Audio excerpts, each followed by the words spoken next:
Today I'm going to show you my favorite way to start my charcoal on my Weber kettle without using any starter fluid.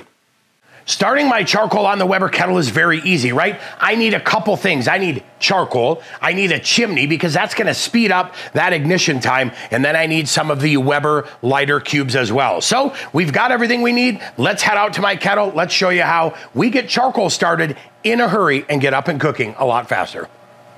When it comes to starting the chimney, first thing I'm going to do is load it as full as I need it for the cook that I have ahead of me. So we'll go ahead and get this filled up and topped off, just like that. Now that I've got the chimney off, what I'm going to go ahead and do is make a small little foil piece like I have there, and then I'm going to go ahead and add 2 of my charcoal starters to that. Next up, we'll go ahead and get these lit, get them started so that we can get going on starting our charcoal chimney. Now that the cubes have started, I'll go ahead and place that chimney on top, and I'm gonna get this chimney red hot. I want those briquettes to be red hot and start to ash over white. Then I know we are set, but I'll tell you what, the beauty of the chimney, this is gonna happen a lot faster.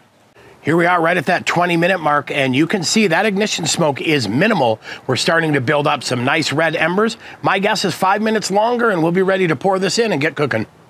So as I look into this chimney, I've got definitely some red hot, and I've also got a little bit of white ash starting to happen up here. Now, what I actually like to do is I like to leave these unburned or unignited briquettes on the top and pour everything over it. It just helps me sustain a little bit longer. We're right at that 25-minute mark, so what I'll do is lift the briquettes up, take my foil piece off, and now, very carefully, I'm just gonna pour those briquettes in, and then I'll pour the other briquettes on top like that. Now, the nice thing about this is, look at this. I can set this up and have cooking right in this one zone, or I can lay them all flat. I'm actually gonna leave it like that, so I have a nice hot zone and a little cool zone.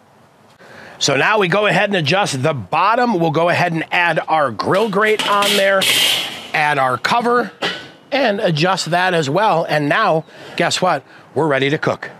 And just like that, we got those charcoal briquettes started in a hurry. Now, if you're looking for a little more information on charcoal, be sure to check out our Charcoal 101 video. That is coming up next.